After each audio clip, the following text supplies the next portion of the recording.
মুহূর্তকে উপভোগ করার জন্য প্রত্যেককেই আমি আন্তরিকভাবে ধন্যবাদ জানাচ্ছি যে আজকে এত সুন্দর একটা মুহূর্ত।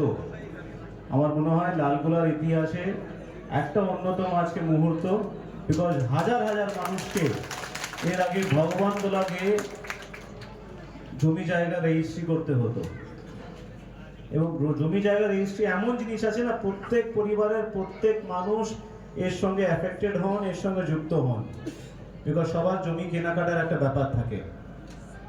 আমি পুরো কৃতিত্ব মাননীয় মুখ্যমন্ত্রী ওনার নির্দেশে আজকে এত সুন্দর এত বড় উপহার লালগোলা ব্লককে দেয়া হচ্ছে, যেটা আজ নয়, কামিং কতগুলো জেনারেশনস কিন্তু বেনিফিটেড হবে এর জন্য। একবার মাননীয় মুখ্যমন্ত্রী, ফাইন্যান্স ডিপার্টমেন্ট এবং ফাইন্যান্স ডিপার্টমেন্টের মাননীয় মন্ত্রী, মাননীয় additional chief secretary, inspector general of stamps Pawan Kadyan sir, সবার জন্য একবার জোর হাততালি হোক। এবং একটা হাততালি আরো চাইবো আমি আপনাদের মাননীয় বিধায়ক সাহেবের জন্য।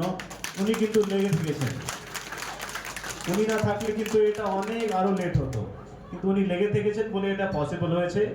এখানে উপস্থিত honourable minister sir, honourable MP sir, honourable বিধায়ক সাহেব, অনারেবল সভাধিপতি ম্যাডাম আছেন এখানে, তার সঙ্গে উপস্থিত আমার সহকর্মী বনমালী এসডিও লালবাগ, আমার সহকর্মী বিমান সাহেব আছেন এসডিপিও ভগবান গোলা, তার সঙ্গে উপস্থিত এখানে ডিস্ট্রিক্ট রেজিস্ট্রার সাহেব, যিনি অনেক অনেক এফর্ট দিয়েছেন। আজকে এই দিনটা চুজ এই জন্য করা হয়েছে, এই দিনটা ওনাকে ওনার ফেয়ারওয়েলে উপহার দেওয়ার জন্য আইজিআর স্যার স্পেশাল রিকোয়েস্ট করেছিলেন। আইজিআর স্যার পরশুদিন রাত 12টার সময় আমাকে ফোন করে বলেন যে এটা কিন্তু উনি রিটায়ার হচ্ছেন, এটা আজকেই করে দেওয়া হোক মানে ইনঅগ্রেশন।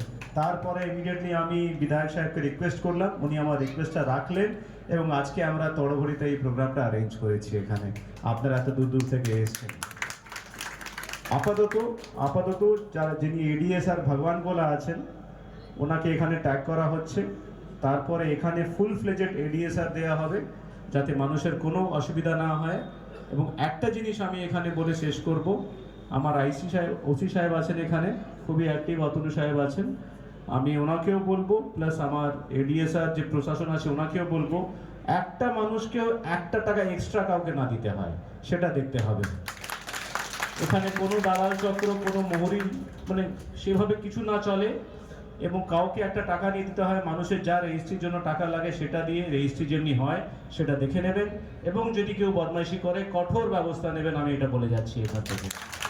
এটা বলেই আপনারা খুব ভালো থাকুন। Thank you so much.